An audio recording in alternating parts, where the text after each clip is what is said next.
ग्रंथ में आई है। मौलिक गाथा जो उसकी भगवती आराधना ग्रंथ में आई, उसमें आचार्य भगवान बहुत अच्छी गाथा के रूप में बता रहे हैं। वंदन भक्ति निमित्त मिहिलावी लो परमो देविंद पड़ी हेयम पत्तो जादो गर्धरो या। इसका अर्थ ये हुआ, जो भगवती आराधना ग्रंथ है, मरण कंडिका ग्रंथ है, इस ग्रंथ को हर व्यक्ति को अपने जीवन काल में पढ़ना चाहिए। बढ़ जाता है जी, क्या करना चाहिए? क्यों पढ़ना चाहिए मालूम? नहीं मालूम? भगवती आराधना, जयंती भाई, भगवती याद कर लो, क्या कहा मैंने? हाथ जोड़कर बोलो, भगवती आराधना, मरण कंडिका। ये दो ग्रंथ ऐसे हैं जो आपके जीवन को नहीं, मरण को सुधारते हैं। अजीत भैया किसको सुधारते हैं? जीवन नहीं, मरण को सुधारते हैं। जीवन तो आपके माँ बाप संभाल लेते हैं, टीचर संभाल लेते हैं, गुरु संभाल लेते हैं, छात्र संभाल लेते हैं, आप भी खुद अपने आप से अपने जीवन को संभाल लेते हैं, लेकिन मरण कौन संभाले?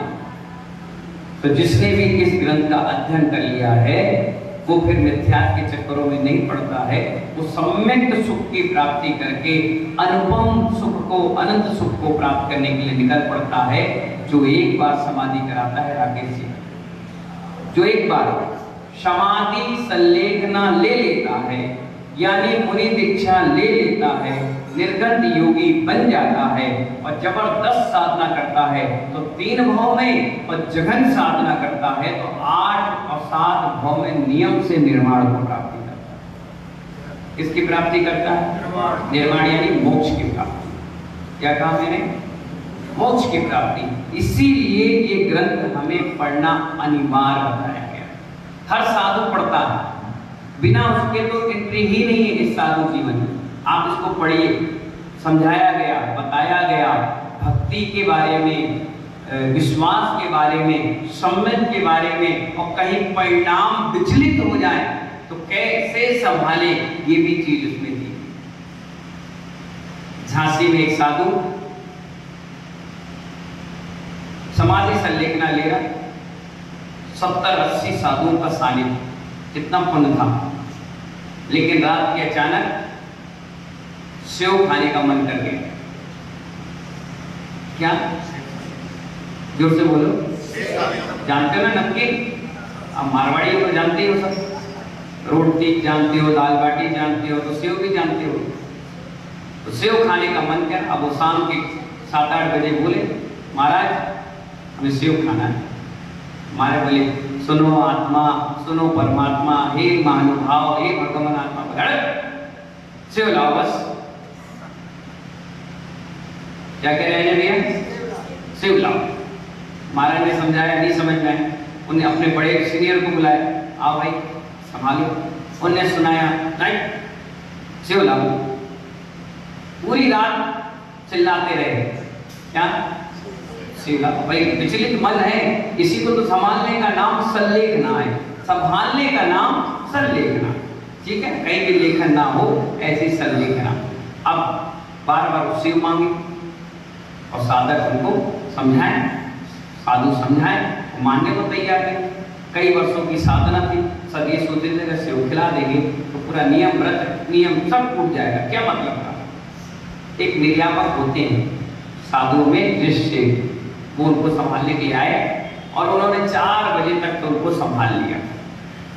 जब उन्होंने देख लिया कि रस्सी हाथ से निकलने वाली है, उन्होंने एक हलवाई को बुलवाया, बोला भैया अभी मान तो है नहीं रहे, तुम अब सेव बनवाओ। ठीक है भाई, कढ़ाई लगी, तेल डला, बेसन घोल बना। कहाँ बना मालूम है? जहाँ वो थे उसके जस्ट बगल वाले कमरे में, जिसमें खिड़की थी, और उसी के बगल में लगाया।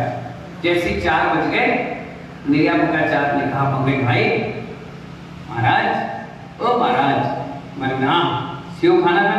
हाँ। बस देखो धुआं आ रहा है? हाँ। खुशबू आ रही है? हाँ। बस थोड़ी देर रुक जाओ और बन के जैसे ही गरम गरम निकलेगा तुम्हें आहार में दिया जाएगा। हाँ। अब उनके मन को संभाला। 4 से 5 बजे, अरे जल्दी लाओ ना। अरे भाई खानी लग रही है, गरम लगेगा, तलेगा, उसमें मसाले डलेंगे तभी तो देंगे। अब वो तेज मिर्च डालकर, तेज मसाले डालकर वहां पर उसको खाने में जैसे दिया गया, चट चट चट चट चट चट चट चट आवाज आई। महाराज ने कहा देखो बन रहा है ना सेव। हाँ। उन्होंने एक पंखा उधर लगवा दिया, पूरा धुआं उन्हीं के कमरे में आ गया। अब सांस लेने में उनको दिक्कत आई। अरे गर्मी क्यों लग रही है? बोले तुम्हें सेव खाना था ना, ये वही है। अब तुम्हें खाना है, जल्दी चाहिए है, तो इसलिए बगल में बना रहे। नहीं नहीं नहीं नहीं, इसे दूर करो। नहीं नहीं, ये तो उन्हें और तेज पंखा कर दिया और खाने लगाई। कैसे भी इनका मन एकाग्र हो जाए, इसको छोड़ दे। आधा 1 घंटे के बाद वो इतने बेचैन हो गए, इतने बेचैन हो गए, अरे नहीं खाना सेव, हटाओ यहाँ से।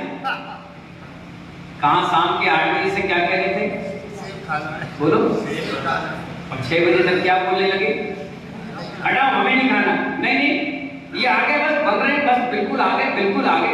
ये रखे थाली में, पर चटनी आ गई और ये 50 बातें उनको सुनाई और उनका मन रिक्त से विरक्ति की ओर बढ़ाया। और 8 बजे तक उनको क्या लगा, अब मुझे सेव नहीं खाना। और वो सेव हटाई, खानी हटी, फिर उनको अच्छे से कमरे में लेटाया गया। फिर उनसे पूछा गया बताइए 40 साल की आपकी साधना, एक टाइम भोजन किया, वो भी मन मुताबिक चीजें नहीं मिली, कभी नीरस मिला, बिना नमक का मिला, बिना घी का मिला। तुमने उस समय मांग के नहीं खाया, उस समय अपनी चॉइस से नहीं खाई। अब अंतिम क्षण पे आप अपनी इस आत्मा से परमात्मा बनने की डगर में जा रहे हैं। अब आपके अंदर रसना इंद्रिय जागृत हो गई। कैसे साधक हैं आप? कैसे धर्म का उपदेश देते थे? कैसे आप साधना करते थे? बताइए। उनको रोना आ गया, दुखी हुए, निर्यापकाचार्य के चरण पकड़े और क्षमा मांगने लगे। और 2 घंटे के बाद उनकी समाधि संलेखना हो गई। सोचिए, ये मरण करने का ग्रंथ अगर निर्यापकाचार्य नहीं पढ़ते, नहीं सुनाते, नहीं समझाते तो क्या करते? आप भी बताइए। आपके घर में कोई बड़े बुजुर्ग होते और पानी मांगते, क्या करते आप? ये पानी लाओ, पानी लाओ, पानी लाओ, और नमोकार मन बोलते बोलते पानी पिलाते, चाहे साधक पीता चाहे नहीं पीता। और ऐसे पीते पीते वो मर जाते। क्या बनते मालूम है? उसी पानी में जीव बनते, उसी पानी में। और वही जो व्यक्ति पानी पानी कह रहा है, अगर उसके 2 शब्द जिनवाणी के सुनाते तो हो सकता है वो इस लोक से उस लोक तक अपनी यात्रा करता। कहा जाता है एक साधक की आपने समाधि कराई तो 100 मुनि दीक्षा का पुण्य मिलता है। कितनी? और 100 मुनि दीक्षा देने के लिए 40-50 साल साधना करना पड़ता है। इतना बड़ा पुण्य एक साधक की समाधि संलेखना में। इसलिए इस भगवती आराधना मौलिक गाथा में बहुत सुंदर बात आचार्य भगवान बता रहे हैं। मिथिला नगरी थी। कौन सी नगरी? वहां पर पद्मरथ नाम का राजा रहता था। कौन से रथ था? पद्मरथ नाम का राजा रहता था। और नगरी कौन सी थी? मिथिला का मतलब मथुरा। मिथिला नगरी मतलब यही तो है, मथुरा। अच्छा, वो नगरी थी गोरखपुर के आगे। हाँ, जो बॉर्डर है नेपाल बॉर्डर, मिथिला नगरी, वो मिथिला नगरी थी। और वहां पर कौन से राजा थे? पद्मरथ नाम के। और वो प्रतिदिन क्या करते थे? जैसे आप अभी धोती पट्टा, हार मुकुट बढ़िया पहन के क्या कर रहे थे? अभिषेक कर रहे थे। अभिषेक कैसे कर रहे थे? भक्ति गान के साथ, नाचते गाते झूमते हुए, ढोल मजीरे के साथ, बड़े संगीत के साथ। तो ऐसे वो राजा, कौन था वो? राजा था। जैसे समाज के अध्यक्ष राजा, ऐसे वो उस समय के राजा थे, मिथिलापुर नगरी के पद्मरथ नाम के। तो वो अनुराग पूर्वक भक्ति करते थे। उनका कोई भी राग नहीं था। क्या नहीं था? राग नहीं था किसी भी प्रकार से। कि मेरी धोती है, ये मेरी बेटी है, ये मेरे भगवान है, ये मेरी संपत्ति है, मेरा मंदिर है। नहीं, कोई राग ही नहीं था। वो क्या कर रहे थे? अनुराग पूर्वक भक्ति कर रहे थे। उस भक्ति का क्या फल मिला? क्या कहा मैंने?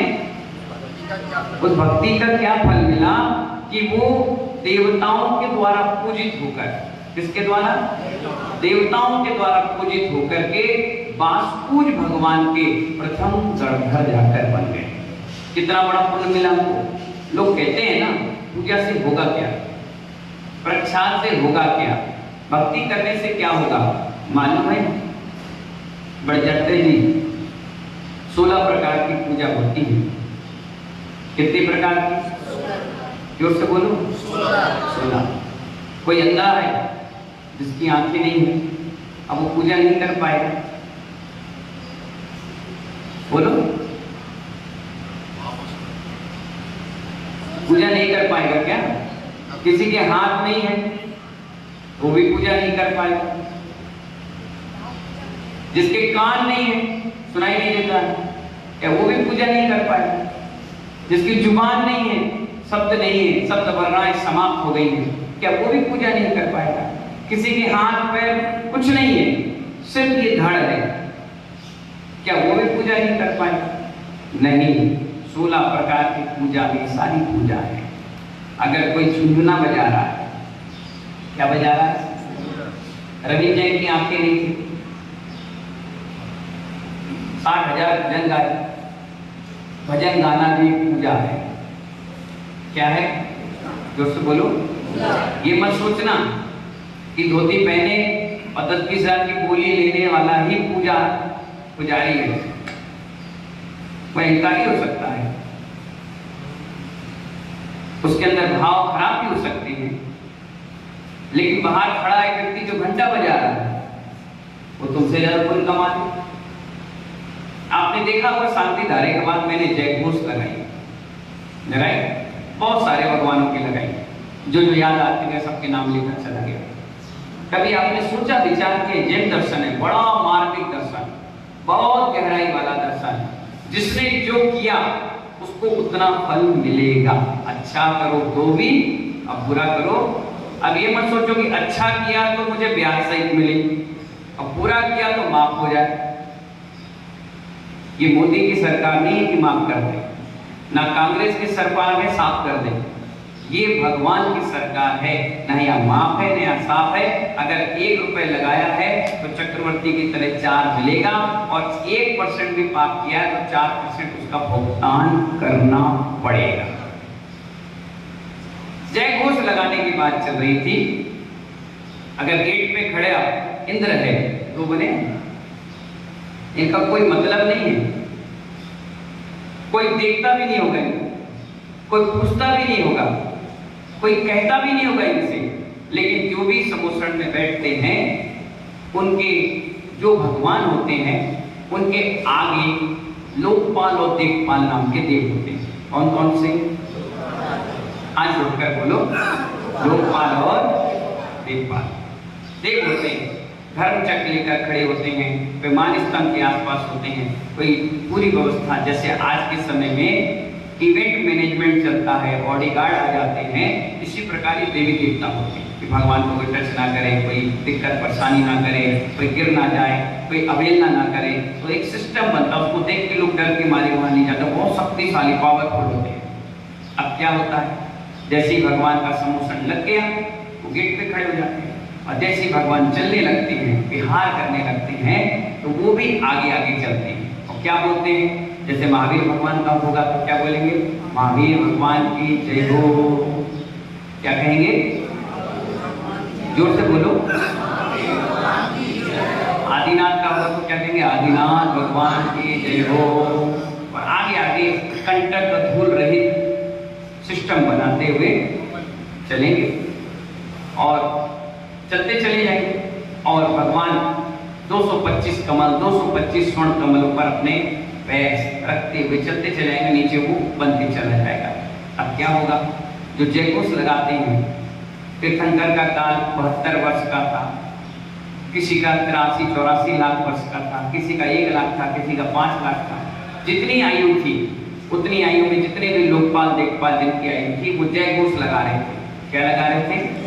सिर्फ जय घोष लगाते लगाते। क्या कहा मैंने? बड़े ध्यान से सुनना, अपन बहुत कंजूस हैं, अपन इसमें भी कंजूसी करते हैं, कौन लगाए कौन बोले, जबकि कितना पुण्य मिलता है अब आप सोचना। सिर्फ जय घोष लगाते लगाते, जिन भगवान के सम्मुखरण में उनकी जय घोष लगाते लगाते वो लोकपाल और देवपाल जो बाहर गेट कीपर की तरह खड़े हैं, ना पूजा कर रहे हैं, ना अभिषेक कर रहे हैं, ना आरती कर रहे हैं, ना कुछ कर रहे हैं, सिर्फ और सिर्फ जयंती भाई सिर्फ भगवान का जय घोष लगाते हैं, अगले भाव में मुनि बनकर मोक्ष जाते हैं। कितना बड़ा फर्क है।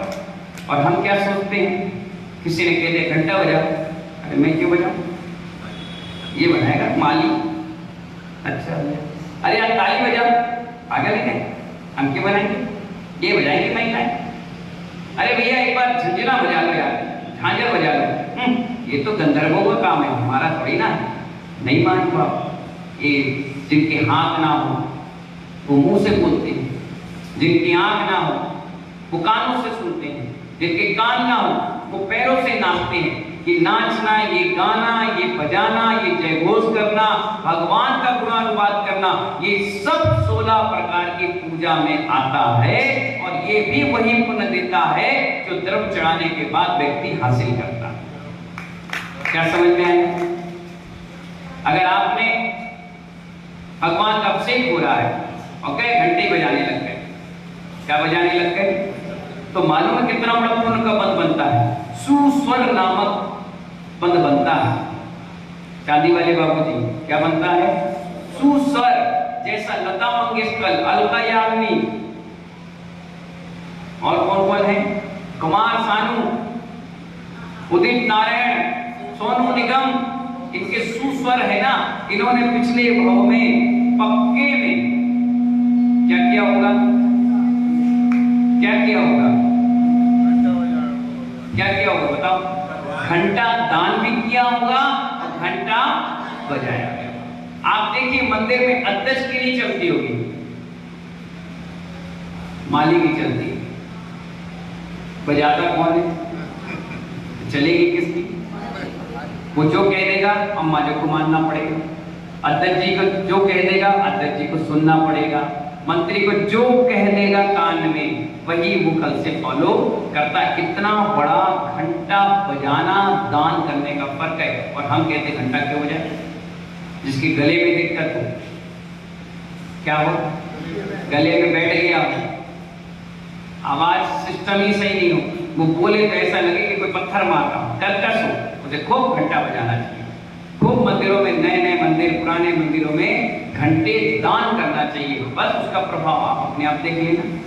आप देखते थे पुरानी पिक्चरों में आता था कि डाकू क्या करता था, डकैती करता था, और डकैती के बचे हुए पैसे से क्या कर लेता था, बड़े बड़े 100 किलो 50 किलो के घंटे चढ़ाने, और पुलिस उसको ताक के बैठती थी कि घंटा चढ़ाने आएगा, अब क्या होगा, हम उसको धर दबोचेंगे, और वो घंटा चढ़ा के चुपचाप भाग जाता था। और उसकी बात में और जुबान में इतनी बड़ी ताकत होती, पूरे लोग थर्राते थे। वो किसके प्रभाव से था? ये पिक्चरों में आ गया, शास्त्रों में आ गया, मुनियों के मुख से, आचार्यों के मुख से हमें सुनने में आ गया कि घंटा का इतना बड़ा, झांझर बजाने से वो बजाते मजीरा, क्या बोलते हैं, मजीरा, झांझर, कितनी बड़ी बात आपको बताएं, हल्का सा कम कर देना समय, कितनी बड़ी बात बताएं, कितना बड़ा उदाहरण आपको दें। रामायण सबने पढ़ी सुनी होगी, पद्म पुराण ग्रंथ भी पढ़ा होगा।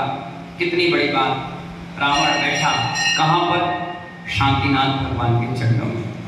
कहां बैठा, कौन से भगवान थे बताना, कौन से नंबर के तीर्थंकर थे, क्या थे वो, तीर्थंकर थे, कामदेव थे, चक्रवर्ती थे, अनाथ भक्ति करता था रावण, बुरा नहीं था।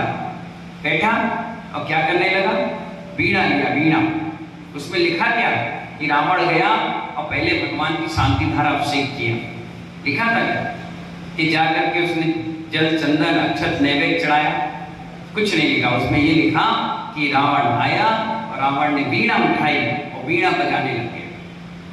क्या, हाथ जोड़ी बोलो, एक होता है नाद, बोलो, और दूसरा होता है अहनाद। बोलो। आपने मंदिर में देखा होगा, जब जब भगवान विराजमान करते हैं उनके नीचे एक यंत्र रखा जाता है, उनके आगे एक यंत्र रखा जाता है।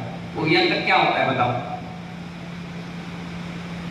2 वेदी प्रतिष्ठा कराई, मंगाए होंगे यंत्र महाराज ने, रखे भी होंगे। क्यों रखते हैं बताओ? नहीं मालूम?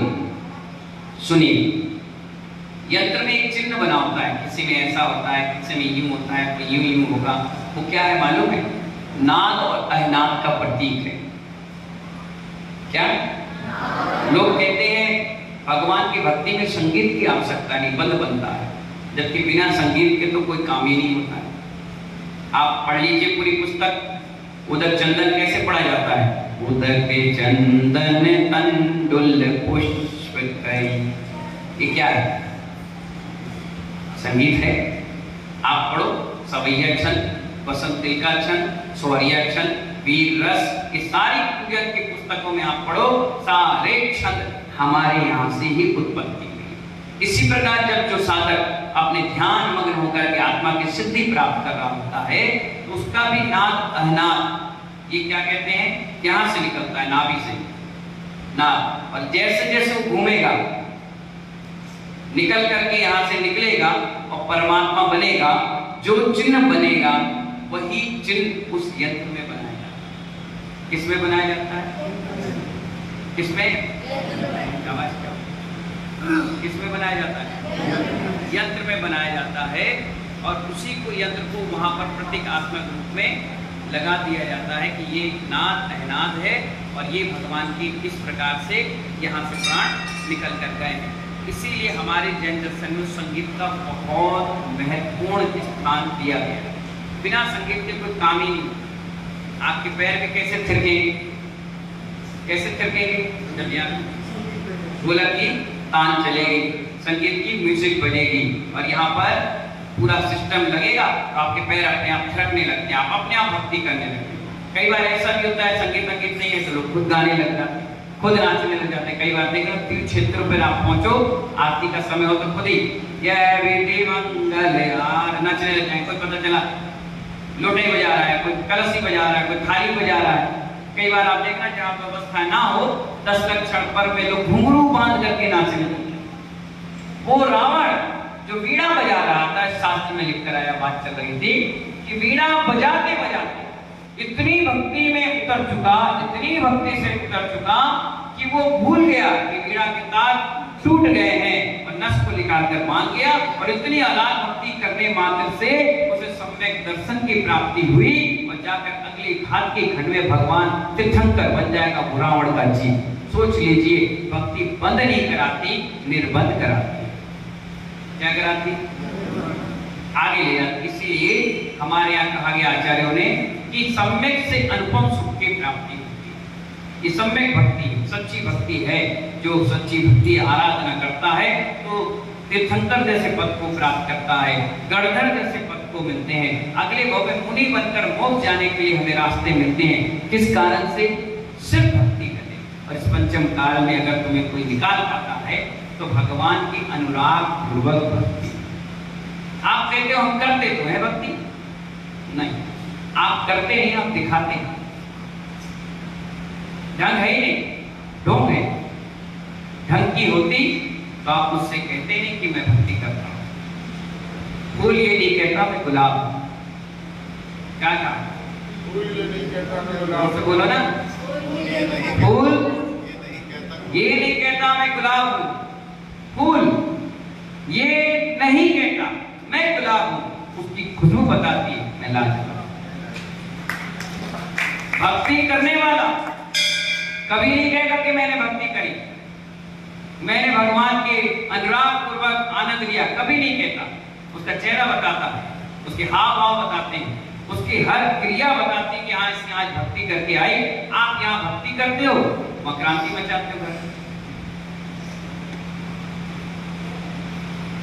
यहाँ भक्ति करोगे और फायदा भी, आपकी कोई चप्पल बंदर ले गया, इंसान नहीं ले जाएगा, कौन सनीचर दूसरे का अपने यहाँ ले जाएगा। अगर आपने चप्पल उतारी और कोई बंदर एक ले गया, एक छोड़ गया, आप बाहर निकलती आपकी भक्ति देख लो कितनी बड़ी। 4 गालियां निकलेंगी मुंह से, 10 बद्दुआएं निकलेंगी। अगर भक्ति करते तो पहली बात आप चप्पल पहन के नहीं आते। क्या नहीं आते? अरे पहले के समय में कोई चप्पल पहन के आता था? कभी नहीं है। अब तो आपने सिस्टम बना लिया, रसोई की चप्पल, बाथरूम की चप्पल, बेडरूम की चप्पल, मैचिंग की चप्पल, मंदिर की चप्पल, घूमने जाने की चप्पल, पूरा घर चप्पल का शोरूम बना। अब चप्पल नहीं बनेगी तो क्या बनेगी? पहले जिनवाड़ी का शोरूम हुआ करता था, बढ़िया जिनवाड़ी लगती थी, पढ़ते थे, नंगे पैर आते थे, द्रव लेकर आते थे, सूती के कपड़े पहन कर आते थे। अब सब सिस्टम उल्टा हो गया।